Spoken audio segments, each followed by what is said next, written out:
buenas noches. Un programa más de Hablemos Claro.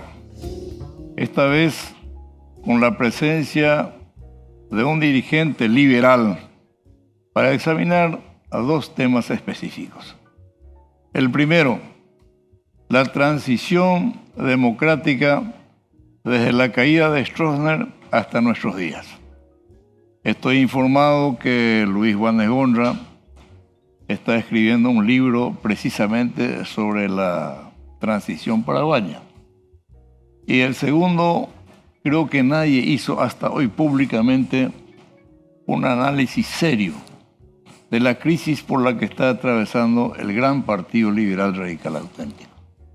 Este país necesita de que los partidos políticos tengan firmeza, tengan trayectoria y tengan una presencia activa y permanente en el devenir político del país. Y eso es lo que se ha perdido, al extremo de que estas últimas elecciones echaron por tierra todas las esperanzas del Partido Liberal. Y es un fenómeno que yo no escuché un examen serio. Escuché simplemente algunas manifestaciones de que el culpable es Alegre. Yo creo que no es así. Yo creo que la derrota electoral del Partido Liberal obedece a muchas otras causas que no son precisamente Alegre. Pero bueno, eso vamos a tener oportunidad de examinarlo en la segunda parte de este programa. En esta primera vamos a escucharlo a Luis Juanes Gondra, que se trata de una persona vastamente conocida en la sociedad política paraguaya. Viene de una trayectoria excelente dentro de su partido y me cupo a mí la oportunidad de conocerlo muy de cerca cuando fuimos compañeros en el Senado, el periodo 93-98, en donde pude constatar la capacidad, la honestidad, la seriedad de su comportamiento en el Senado. Y la verdad sea dicha, la mayoría de los que estaban como representantes del Partido Liberal Radical Auténtico en el Senado eran personas honorables, eran personas de trayectoria, eran personas vastamente conocidas por su conocimiento político y jurídico y por su trayectoria personal.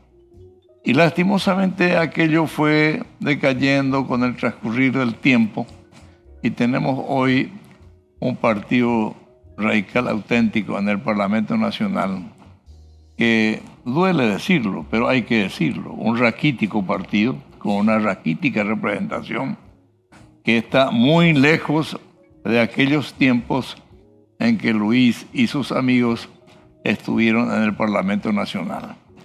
Entonces, con esta breve introducción, quiero ya permitirle al al licenciado Luis Juanes Gondra, que viene de dos familias troncales excelentes dentro del Partido Liberal, uno Juanes y otro Gondra, figuras expectables del liberalismo auténtico, tradicional, y yo siempre dije que desde que me introduje en la ganadería, valoré el valor de la genética. Y desde ese punto de vista, Luis Juanes Gondra tiene toda la trayectoria y todo el caudal que le permite actuar con suficiencia, con autoridad y también con patriotismo. Entonces, vamos a escucharlo a Luis en el proceso democrático que se vive en la República desde la caída de Stroessner hasta nuestros días. Pero muy buenas noches, Víctor. Buenas noches a la audiencia de Hablemos Claro. En primer lugar, agradecerte, Víctor Sánchez Villagra. Realmente también te recuerdo con mucho afecto y recuerdo con mucha añoranza ese periodo que mencionaste. Para mí fue importantísimo. Fue en el siglo pasado, el periodo 93-98. Te agradezco por las palabras tal vez inmerecidas, vinculadas conmigo, pero con toda humildad debo decirte que me siento orgulloso realmente de mis padres y abuelos, y es un orgullo sano que cargo, y bueno, esa es una gracia que Dios me ha dado. Pero sí coincidir contigo de que ese periodo en particular, de los 30 años de transición, me estoy refiriendo a la segunda legislatura, fue un periodo para mí refundacional. La Constitución se había aprobado 92. El 20 de junio del 92. Había mucho por hacer, muchas instituciones nuevas, muchas por reintegrar. Tuve el honor de presidir una bancada, 17 senadores, te diría, de primer nivel, y tenerte como colega, vos y a compañeros del Partido Encuentro Nacional. Juntos hacíamos, eso es importante que la gente sepa, hacíamos mayoría. Y esa mayoría que construimos la pudimos mantener en el tiempo durante los 5 años. No fue fácil. La presidencia de la República había surgido de las elecciones del Partido Colorado del 27 de diciembre con muchos cuestionamientos. El factor militar seguía presente. Siempre les recuerdo a los amigos que el 3 de febrero de 1993 las Fuerzas Armadas desfilaban ante la Junta de Gobierno, ante su comandante en jefe, en ese entonces el presidente general Andrés Rodríguez, y ante los jerarcas del Partido Colorado.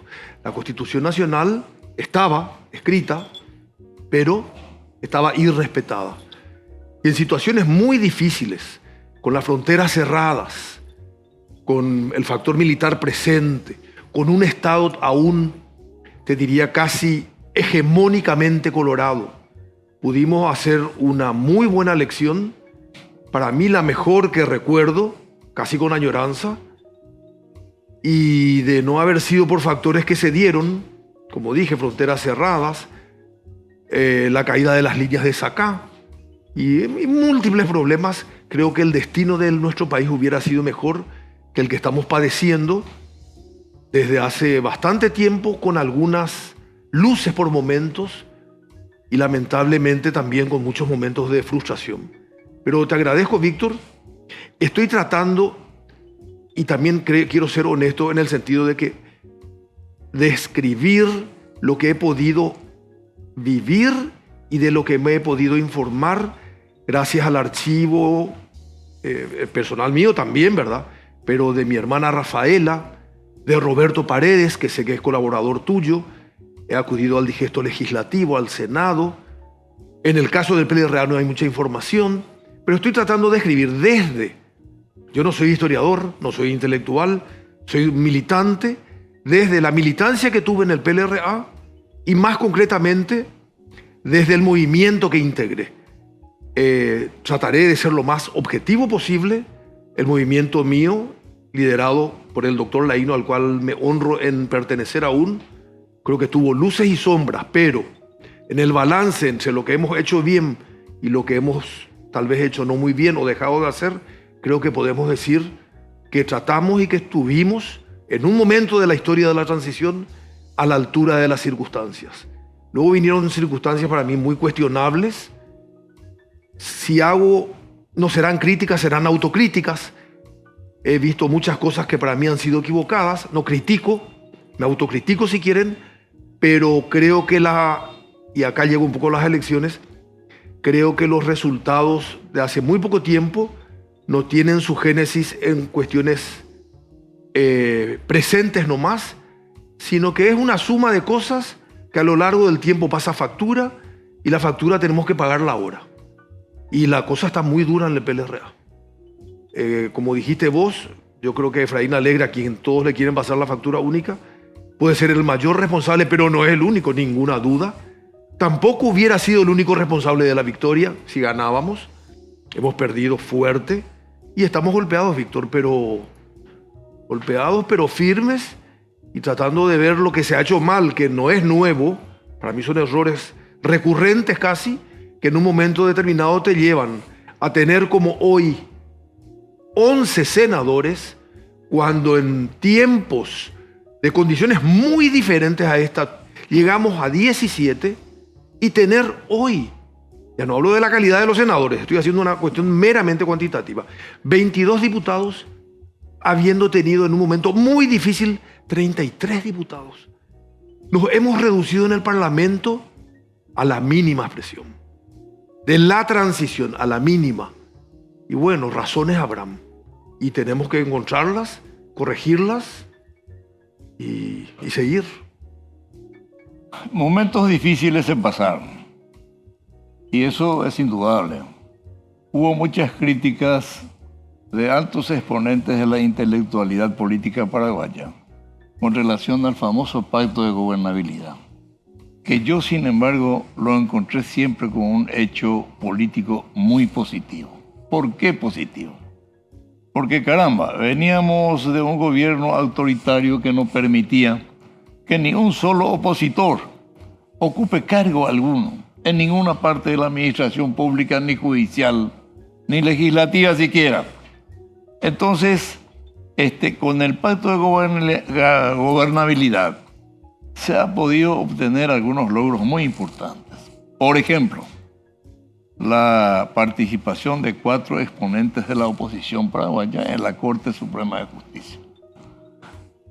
Y no habrán sido los mejores exponentes, pero eran los que estábamos teniendo a mano. Había cuenta que se exigía, y ahí creo que nos metieron un gol de media cancha.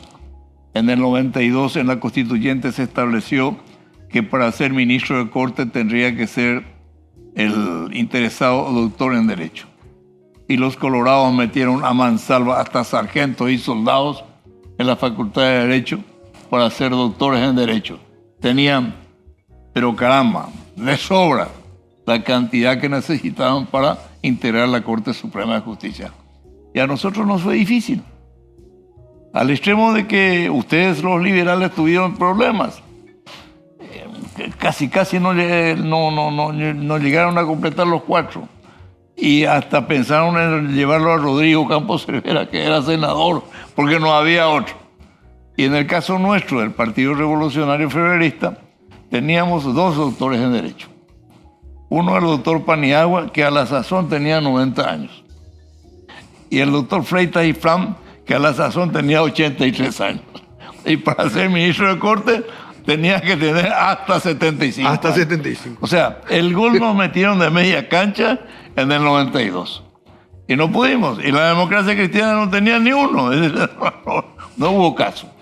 Y bueno, pero obtuvimos, gracias a ese acuerdo político, una corte que fue mucho mejor de las cortes que vinieron después. Señor. Esa es la verdad.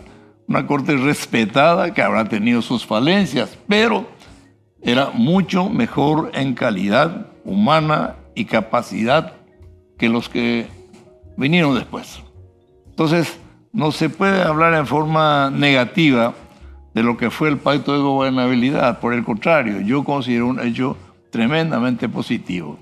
Y hay que considerar que factotum de ese pacto fue el doctor Domingo Laíno, o ilustre compatriota que presidió el Partido Radical Auténtico y llenó de gente intelectual dentro del partido, mucha gente.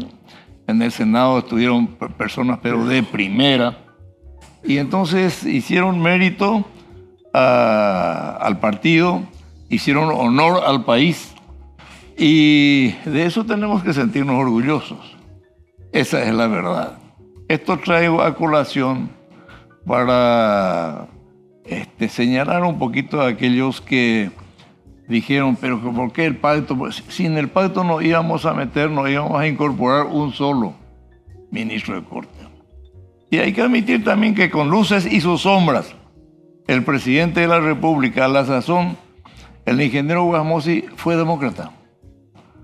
Porque abrió y posibilitó de que esto fuese una realidad y dio participación a la oposición en muchas decisiones que se han tomado. Recuerdo perfectamente bien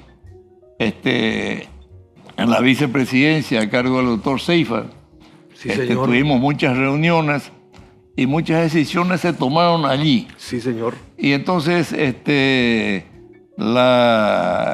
hubo un acuerdo político de respeto.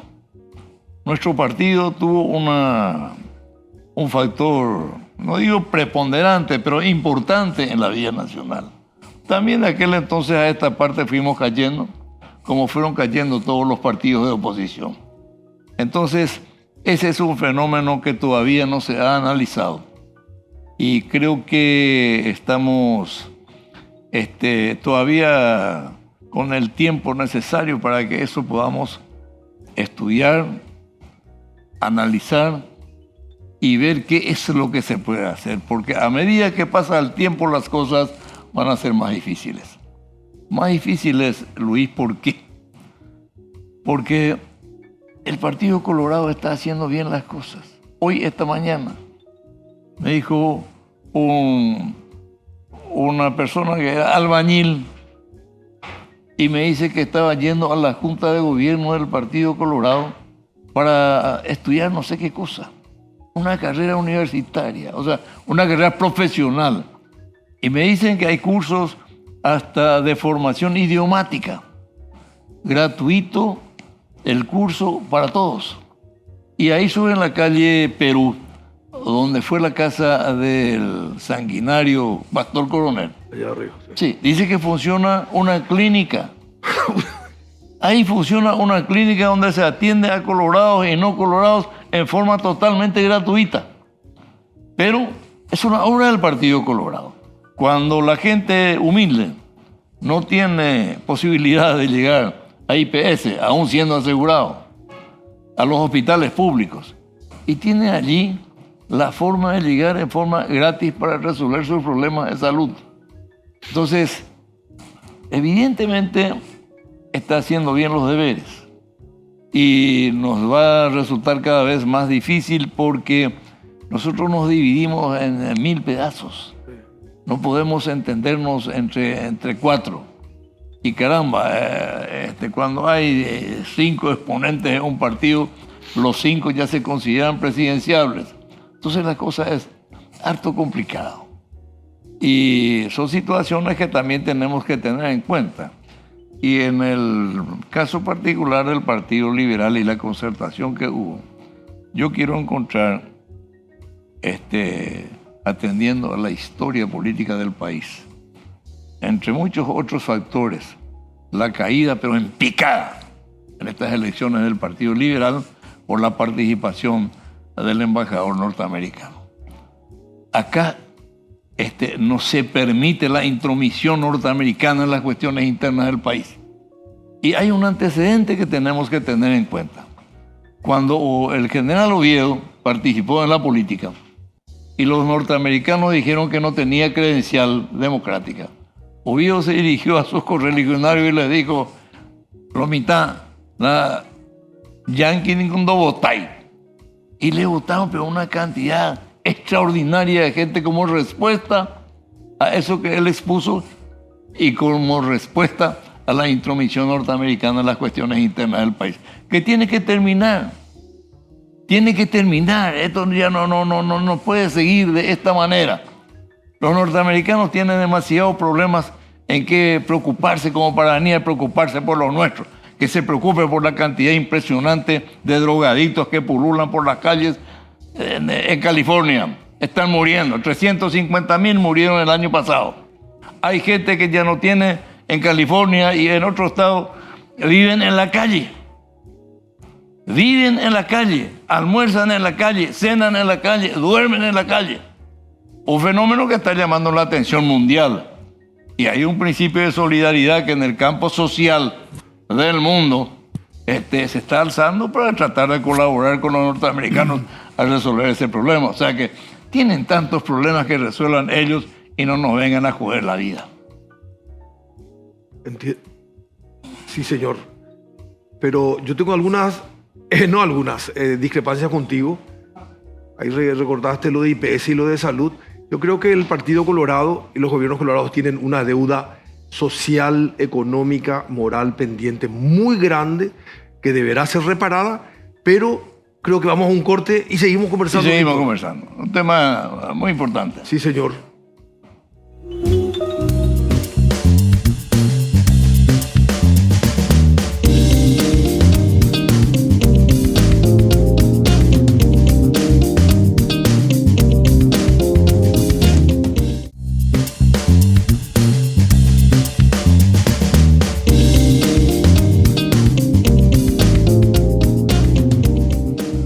Continuamos este interesante programa con la muy interesante presentación del licenciado Luis Juanes Gonra, hombre ilustrado, conocedor, experimentado, y sus expresiones son más que suficientes para darnos una ilustración acabada de lo que en este país aconteció. Y ojalá podamos tener tiempo para ver qué proyecto tiene él y su partido para salir de esta crisis muy profunda en que nos encontramos. Estabas tocando un tema, Luis, que vuelvo a darte el uso de la palabra, sí, para que prosigas con ello. No, decía nomás, y yo no soy de los que subestimo de ninguna manera al Partido Colorado, y menos ahora que estoy con tiempo y puedo leer un poco de la historia reciente, un poco más de la pasada, de nuestros orígenes mismos como partido, de las diferencias que surgen, ideológicas, desde nuestra fundación. Yo creo que hay que analizar muchas cosas. Y entre ellas también recordar, y creo que recordarla a la audiencia es muy importante, el pacto de gobernabilidad fue satanizado por dirigentes políticos que por diversos motivos no interpretaron en su momento. Ejemplo, Argaña. Argaña había perdido contra Guasmosy. Es cierto que Argaña le había ganado a Guasmosy en la elección. Esa elección, Guasmosy tiene un doble problema de origen, que es otro tema. Pero de esa situación surge una composición única y por primera vez en la historia del Paraguay, que hay un signo al frente del Ejecutivo, con la nueva Constitución, Guasmosy y Seyfarth, y en el Legislativo y en las dos cámaras, una mayoría de signo contrario, diferente. Y así nos manejamos todo ese proceso.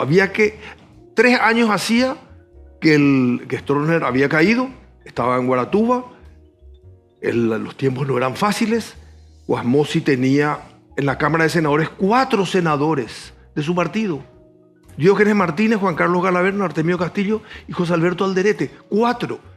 La gobernabilidad para Guasmosy iba a ser imposible. Imposible. Teníamos que o echar leña al fuego. Habían problemas de origen de parte de la candidatura de Guasmosy. Según el propio Argaña, en doble vuelta, en la suya y en la siguiente ya fuimos víctimas nosotros, mayo del 93.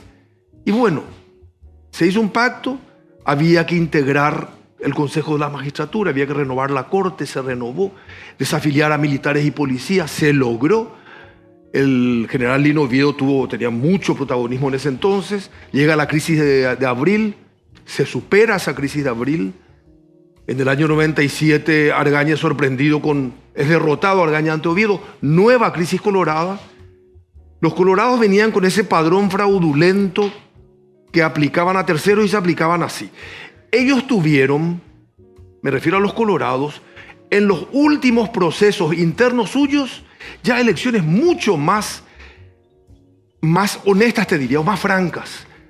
Empezaron con cuestionamientos serios. 92-97, 2 elecciones fraudulentas.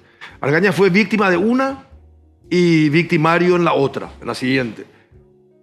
En nuestro caso, de elecciones internas a partir del 90, transparentes, en el trabajo que estoy haciendo, estoy encontrando los nombres de quienes integraban los tripartidarios, que garantizaban la participación. El lainismo era muy fuerte, enfrente había otro movimiento del doctor Sayer, eran recios los dos, se competía, pero se hacían las cosas dentro de un marco, pero un marco incuestionable. Pero las cosas de a poco se fueron degradando, la vida interna. Yo recuerdo, porque era parlamentario en ese entonces, la crisis de marzo del 99, porque en puridad, la derrota del 98 a nosotros La lista 1, tu voto vale doble, sacó el 50 y pico por ciento. 54%. 54%. Oviedo, sin duda alguna, más el Partido Colorado, es una ecuación no recomendable para enfrentarla. Sí. Oviedo, que era la savia rica en ese momento, más este Partido Colorado, que es un partido de 40%, poco más, poco menos, en realidad, con este grado de participación, se había impuesto en el 98. A nosotros perdemos las elecciones 2 días antes que lo maten a Argaña, el 21 de marzo. Yoyito toma el mando del partido y el mando de la República. Llega luego de la plaza y los sucesos de marzo y todo lo que recordamos, la fuga de Oviedo a la Argentina, el asilamiento de Cuba en Brasil, y obviamente Argaña había muerto hace unos días antes de lo que estoy mencionando. Él fue asesinado el 23 de marzo. Entramos a un gobierno de unidad nacional al galope. Recuerdo la sesión en la que entramos al gobierno de unidad nacional. Yo era miembro del directorio todavía, pero ya habíamos sido derrotados el domingo anterior. Ingenuamente estaba proponiendo que se negociara con ese gobierno determinadas condiciones que se podía negociar, y había eso, ya estaba todo negociado. Mis propios correligionarios estaban buscando corbatas, etc. En el caso del PEN pasaba lo mismo. Mientras uno hablaba, estaban jurando nuestros ministros y los del PEN. Nosotros, así como entramos al galope, salimos al galope. El PEN se quedó hasta el final. En el periodo siguiente, en el caso partidario, algunos piensan que una estrategia superior le lleva al PLRA a apoyarlo a Lugo. Yo pienso que fue ya producto de la crisis. Yoyito había sido electo vicepresidente en el 2001. En el 2003 casi pasamos a ser tercera fuerza. En el 2008, en el 2007 Lugo entra al partido. Éramos Lugo líbero-luguistas. Habíamos dejado de ser líbero-oviedistas. Un tiempo con el general y un tiempo con el obispo. Nuestra identidad en revisión. Una convención en el Rowan, donde Lugo estaba en Estados Unidos, pero Lugo fue el eje del asunto. Nosotros ya pasamos a ser un complemento. Integramos un gobierno, Lugo Federico. No haré cuestionamientos sobre el gobierno de Lugo. Creo que habrá hecho lo que habrá podido hacer en ese entonces, pero sí que en junio del 4º año implosionó. Pasamos a tener a un presidente nuestro, Federico Franco. Para mí fue una gran... Yo no digo que salí muy defraudado. Yo de entrada observé que habían como 2 signos ideológicos diferentes. Un Lugo que tenía una visión progresista y un Franco que tenía una visión conservadora. Y coexistían, pero de mala manera. Era un maridaje pegado a... Recuerdo los periódicos de la época, a las malas. Ahí emerge la figura del joven... en ese entonces Horacio Cartes, que yo no me gusta andar hablando de terceros, pero sí se corta casi solo en el 2013. Nos enfrenta divididos, liberales, en una alianza, Efraín con Filisola, Carrillo acá, frente a Guazú, estaba Mario Ferreiro acá, en otro andarivel, y estaba el Partido Colorado unido enfrente. Pero por favor, lógicamente no sé, hicieron lo que tenían que hacer. Hicieron, Víctor, en el 2013, en el 2018 y en el 2023, ellos están teniendo sobre una participación del 60, 61, 63, 66%, el 40, 42, 43, 45. Ahí están ellos. Y casi invariablemente, el comportamiento suyo es casi una línea recta. Ese caudal electoral ellos pueden construirlo en muy poco tiempo. Tienen un pueblo muy noble y una organización muy fuerte y N recursos. Tenemos que entender, yo creí en la concertación, aposté por la concertación, porque creo que tenemos que entender que para ganarle a esa fuerza hay que contraponerle una fuerza igual, contraria, que pueda hacer que existan posibilidades. Viendo los números, perdón Víctor, de las elecciones del 2008, por citar una suerte de episodio, que no soy historiador, vemos que Lugo gana con el 40%. Pero ¿quién? Laino había perdido con el 43, 10 años antes. Pero ¿quiénes estaban divididos entonces? Los colorados.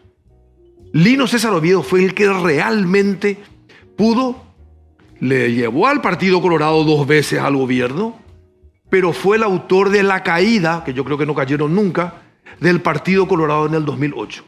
Lino Oviedo fue candidato, obtuvo más de 360.000 votos.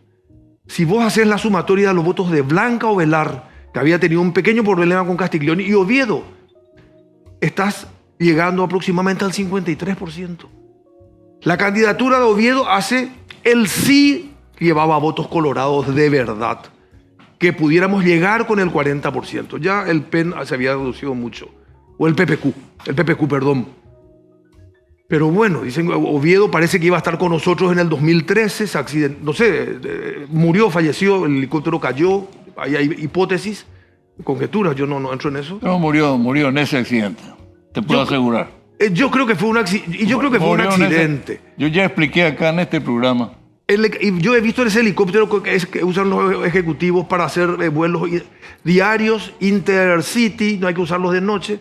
Creo que Oviedo fue víctima de su propio temperamento. Así mismo. Eso le puede pasar a otros, salvando las distancias, Payocubas, que para mí, entre paréntesis, ha sido realmente el que ha obtenido un resultado para mí asombroso. Los colorados hicieron lo que saben hacer. Yo a Cubas no lo vi venir, a Payocubas. Vi lo que hizo hace 5 años para llegar al Senado, 60.000 votos, con el respaldo fuerte de ABC. Hoy esta vuelta lo veía putearle a la señora Natalia. Pensé, este señor, si llega a 2 dígitos, es mucho. Pero por lo visto que no. Vivo en una burbuja, en un termo. Pero creo que lo que me pasó a mí le pasó a muchos.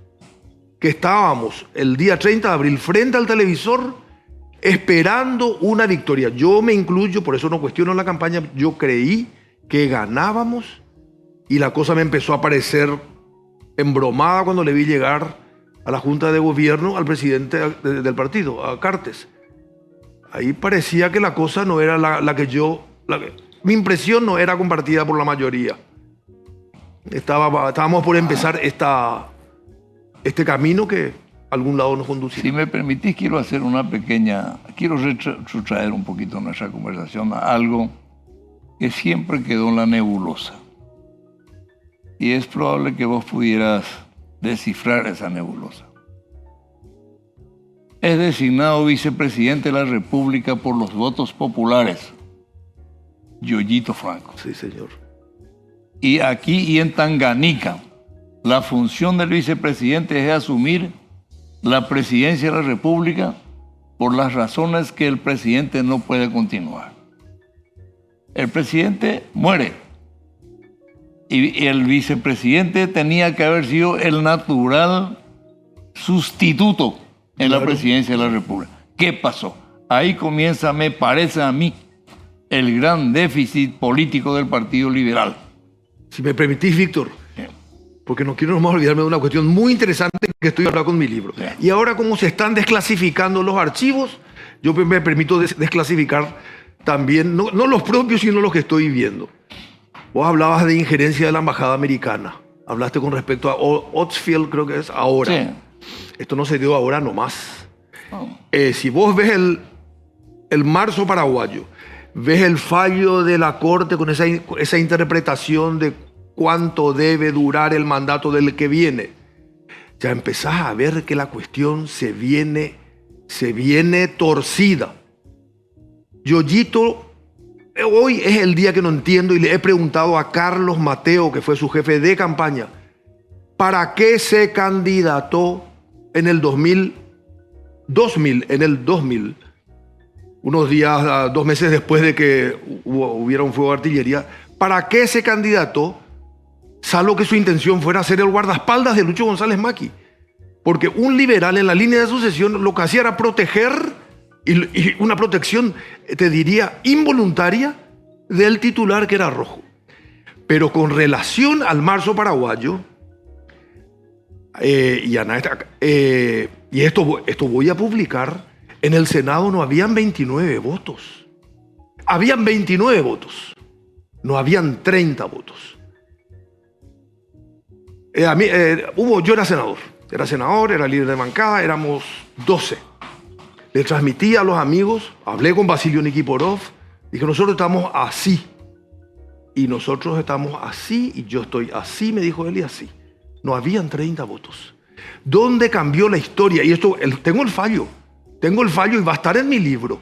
Se sustituye una banca el día sábado, previo al domingo. Ese domingo renuncia, en Burú Villaroga renuncia a Cubas. Ese domingo después del Viernes Negro. El sábado hay una sentencia. Cambian un senador del Partido Blanco de nombre Gregorio Silvero, creo que era. Ese era el senador colorado número 25. Era del Partido Blanco. La gente con Blanco lo llevó por error. Lo sacan a él. Acá tuvo mucha participación también Gerardo Le Chevalier, del NDI. Sí, lo sacan a uno el día antes del juramento y lo meten a Pedro Pablo Velar, amigo, un colorado, fuerte, alto paranaense. Que fue nuestro compañero en el Senado. Sí, señor, Pedro Pablo. Y ahí arman 30. Cuando tenés 30, tenés 31, 32 y 35. Ahí tuvieron 30. Los jueces, se integró el TSJE. Se integró. Porque ya estaba desintegrado porque estaban sancionados Expedito Rojas y Moyoli. Se integró con Bajac, Oscar Miguel Bajac, Alberto Ramírez Zamonini, y ahora me estoy olvidando el tercer nombre. Lo cambiaron un sábado de tarde. Sé dónde se hizo ahora que estoy investigando. Pero yo no fui de la partida. Yo le dije, nosotros somos 12 y acá estamos. Porque también habían que maletines, para la Gran 7. El domingo, el día de la renuncia de Cubas y la asunción de Lucho González Maqui, yo también ya tenía un guardaespaldas porque todo el mundo andaba con guardaespaldas y había un militar de civil que me seguía, no sé qué cosa, y parece que pudo haber dejado no digo dejar la pobreza porque no soy pobre, pero habían la Gran 7 que los números, ahora eran números que yo supongo que habrán sido, no sé. Había maletines y se sabía de dónde salían los maletines. Pero no sé si en tu libro va a dar. No, yo supongo que, me imagino el lugar, pero sí te digo que no habían 30 votos. Lamentablemente Basilio Nikiforov está muerto. Porque si él hubiera estado vivo, yo hubiera podido ser tan honesto como él fue conmigo. Yo quiero que vos sepas, Niki, que nosotros somos tantos. No especulemos acá con los colorados, no sé qué pasará. Y el sábado cae una banca entera. Esto de Mbururú que se está dando ahora es un juego de niños. Y las negociaciones del marzo paraguayo también se hacían en la embajada con Maura Harty y con Torres Ein. La vida, la presencia norteamericana, que a veces es bienvenida y aplaudida, a veces es rechazada, a veces nos quejamos cuando intervienen acá, pero cuando en Venezuela bombardean, porque ahí bombardean, pero con bombas las de verdad, nos callamos. Te digo, es muy complicadillo, pero yo quisiera, por un lado, agradecerte, no sé cuánto tiempo tenemos, pero compartir esto. Porque hay cosas que uno, cuando está en actividad o cuando es candidato, o cuando está construyendo un movimiento. Yo tengo 68 años. Me siento con pila para rato. Pero no, ya le agradezco a mi partido, a mi movimiento de Alaíno. Ya fui 3 periodos parlamentarios. Basta con eso. Y hoy puedo hablar un poco libremente, Víctor. Por eso te agradezco mucho. Y muchas de estas cosas que tal vez en forma un poco sintética he dicho acá, voy a tratar de, con documentos, también ponerlas en el libro. El radicalismo auténtico está cumpliendo como radicalismo auténtico, que se creó en el 78, unos 45 años. Mañana es el cumpleaños de Laíno, entre paréntesis. Y hoy te diría, es mi cuñado, yo soy lainista, pero o sea, Laíno es un tipo denso, un tipo pesado también. Pero hoy veo que este señor, con el equipo que supo integrar, hizo mucho por esta república. Como no ganó, como no ganó en el 98, que para mí es nuestra primera derrota legítima. Ahora, a nosotros nos cargan hasta la derrota del 89. En la elección del 89, Guillermo Caballero Vargas le dice a Laíno, no te presentes, Laíno, que sea el general. No, nosotros nos presentamos con Laíno, eso nos permitió unir al partido y desmarcarnos un poco también de lo que fue una revolución o un golpe, donde también hubieron muchos manotazos de bolsillos.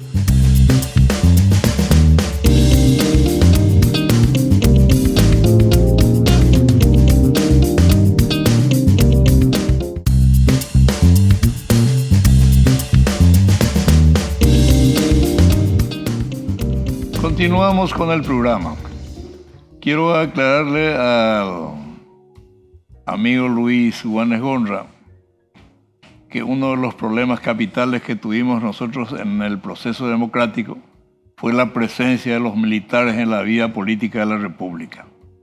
Hecho que me llevó a mí la presentación de un proyecto de ley por el que los militares y policías dejaban de tener afiliación política. Sí, señor. Y en el pacto de gobernabilidad, por acuerdo de partes, me sustituyeron el de dejar sin efecto por el de suspensión, sí, volviendo a recuperar su antigüedad, sí, luego de pasados a retiro. Al retiro. Sí, señor. Bueno. Él tenía un proyecto muy radical que era cortar la y el arreglo fue suspenderlos, recuperaban la antigüedad. Pero vos sabés que esa misma ley prepactada y firmada, porque el pacto de gobernabilidad fue de 4 partidos, fue público, liberales, colorados, febreristas y demócratas cristianos, con un documento público, no pacto azulgrana, mesa bupe. Sí, sí, sí. Esa misma ley prepactada fue igual atacada por la Junta de Gobierno del Partido Colorado. No. Esa ley prepactada, sí, la prepactada. No fue el Partido Colorado. Bueno, claro. Promovieron una acción de inconstitucionalidad. Un sector. 20 coroneles. Ah, bueno, perfecto. 20 coroneles. Pero en la Corte Suprema de Justicia. Sí, sí, se hizo lugar a la acción de inconstitucionalidad, pero eso afectaba solamente a las personas que promovían, porque no es... Era hombres. Entonces, el siguiente año, la ley continuó y continuó hasta hoy. Sí, señor. En un gesto que a mí nunca me gustó, el doctor González, Beto González, presentó otro proyecto de ley cambiando una S, una coma, un punto y coma sobre el mismo tema, y otra vez se volvió a sancionar. Hay 2 leyes sobre eso, pero en un gesto que a mí uno se cree dueño de una idea y lo quiere tanto como a un hijo, y entonces era importante que por lo menos me comunicara, mira, Víctor, voy a hacer esto. No lo hizo nunca. Mira, Víctor, yo recuerdo también y muy bien que el tema del relacionamiento con Cuba vino de manos del Partido Febrerista, y vos eras el presidente del Partido Febrerista. Vino... Año 93, sí. Este asunto del comunismo, era otro clima, otro tema. Fidel Castro estaba en Cuba, pucha, habían 1000 historias, pero no habían relaciones. Paraguay había sido el primero en romper, como ocurre ahora con Venezuela, y no habíamos avanzado. Fueron ustedes que tuvieron también un intercambio muy fuerte de médicos, de estudiantes de acá para allá, venían médicos luego, proyecto de declaración que acompañamos juntos, todos casi. Eso le llevó al Poder Ejecutivo ya de entonces, Juan Carlos Juan-Musi, a generar los vínculos consulares y luego diplomáticos. Fernández Vilela fue el primer cónsul cubano que vino acá. Pero bueno, sí, señor. Pasemos al otro tema. El segundo tema que nos propusimos tocar acá es la crisis interna del Partido Liberal Radical Auténtico. Porque en realidad, desde el punto de vista genérico, la crisis es de los partidos políticos en general. Sí. Pero nos interesa hoy en particular el del principal partido político, el Partido Liberal Radical Auténtico. Y mi opinión personal, aclaro ya. Yo creo que Efraín no es el único culpable. Esto es producto de un proceso. Ahora, Efraín es un mentiroso. Mentiroso cuando dijo de que, caramba, ellos tenían establecido un proyecto económico para la República del Paraguay y que el proyecto tenía a su cargo el doctor Dionisio Borda y que estaban trabajando desde hace un año. al día siguiente a las 6:30 de la mañana, Borda dice por radio, yo no trabajé nunca, no presenté ningún proyecto, ni voy a trabajar con Alegre. C1. Grave error. Hubiera dicho, nomás estamos presentando un proyecto sin decir, fulano de tal, ¿para qué va a mentir? Y segundo, él ya se consideró presidente de la República y ya nombró ministros del Poder Ejecutivo. Y caramba, creyó que el apoyo norteamericano ya le era suficiente para ganar las elecciones. Y caramba, le dio una dura lección porque la intervención norteamericana en la cuestión de nuestro proceso democrático acá significó una victoria aplastante del Partido Colorado, que no me hubiera gustado. Pero nosotros estábamos en un proyecto de la nueva república y teníamos la convicción de que con Euclides Acevedo a la cabeza ganábamos, no digo lejos, pero ganábamos casi de taquito las elecciones de abril. Se produjeron algunos hechos insalvables, unos hechos que no vale la pena en estos momentos, no es el tema es el Partido Liberal.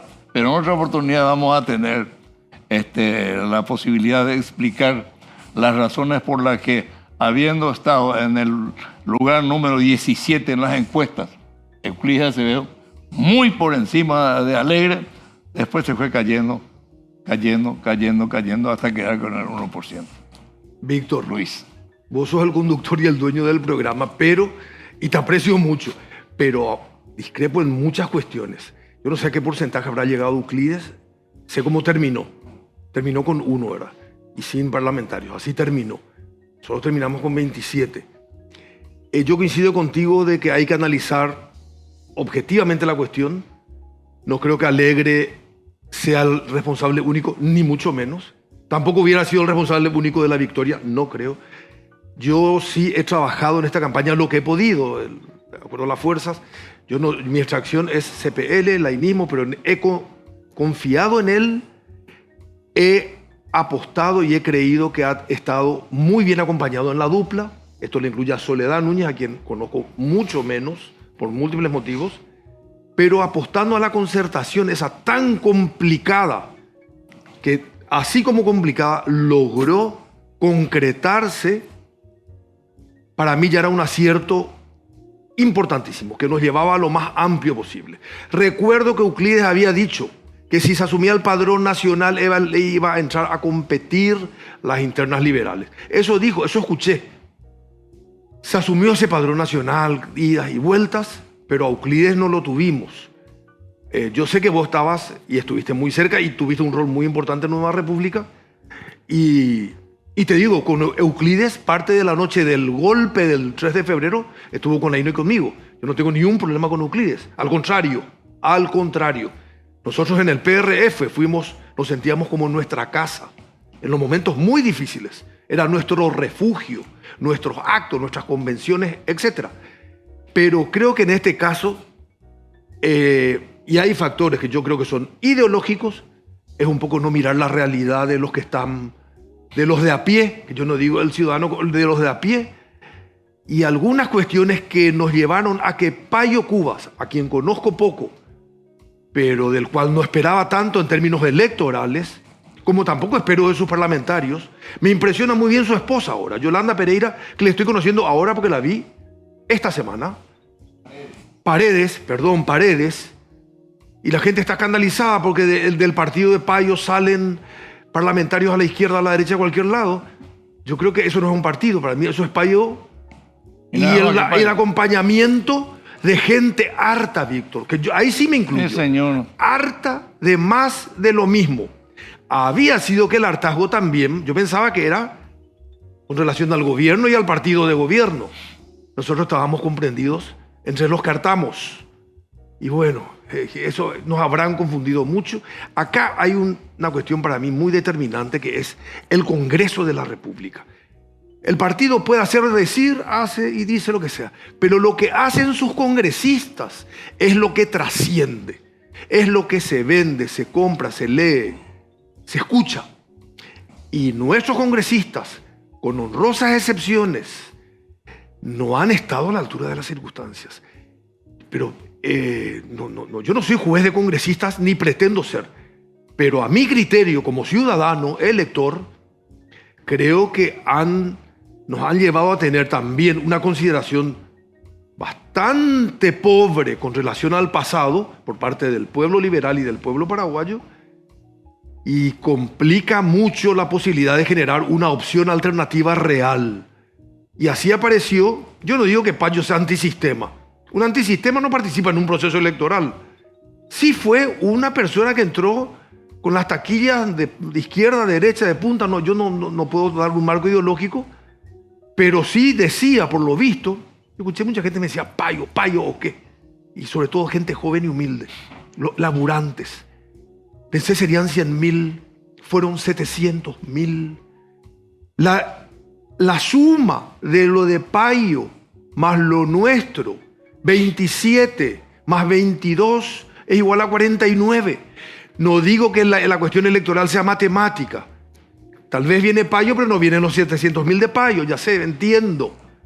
Pero convengamos que el 42% nuevamente gobierna como si fueran dueños del país, y hay un 58% que no los votó. Y del 100% de participación solamente fueron 6 paraguayos de cada. Son el 24% del electorado.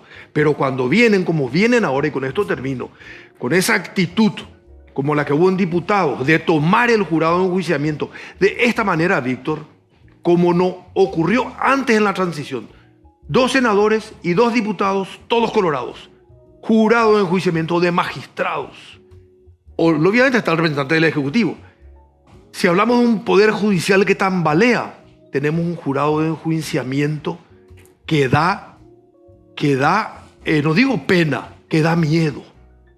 Y si decimos que queremos inversiones, empecemos a mejorar las cosas. Me dicen que tenemos que cortar. Te agradezco, Víctor, le agradezco a la producción y a las órdenes, y perdón de repente si soy medio... Es mi forma de ser. Pero gracias, Víctor Sánchez Villagra. Un abrazo, compañero. Muchas gracias, Luis. Yo te quiero significar lo siguiente, una opinión personal mía. Acá mucha gente no se puso a la altura de las circunstancias. Y acá no solamente perdió la concertación democrática, perdió la prensa paraguaya. Perdió la prensa, que la prensa se jugó por un partido determinado. Y tenemos ejemplos editoriales. Y las instituciones, aunque no nos gusten, las instituciones democráticas y republicanas tenemos que respetarlas. El lunes he visto en un editorial de un periódico lanzando toda la mierda posible contra la presidencia del Senado. Y mira, no nos guste, pero es lo que tenemos, y tenemos que tratar de que nuestras instituciones sean respetadas. Eso es de carácter fundamental. Y también este tema de la urbanidad. Un tipo que se va a defecar en un juzgado no puede ser candidato a presidente de la República. Es imposible que nosotros aceptemos una cosa como esa. Mira, Víctor, pero bueno. Algunos nos defecan en la cabeza. Sí, pero bueno. Después tengo un libro para vos, Víctor, que quiero entregarte de parte del doctor Laíno. Gracias, reitero, gracias a la producción. Gracias por tu presencia, y espero que la ciudadanía haya tenido la oportunidad de escuchar, por lo menos en algo, las explicaciones vertidas por un alto exponente del Partido Liberal con relación a las últimas elecciones y al proceso que está viviendo el Partido Liberal. Nosotros le deseamos buena vida al partido, el fortalecimiento del Partido Liberal, y que se constituya de vuelta en una institución que pueda generar mejores días para la República. Gracias, Víctor. El 10 cumplimos años, y fuerza. Gracias, señor.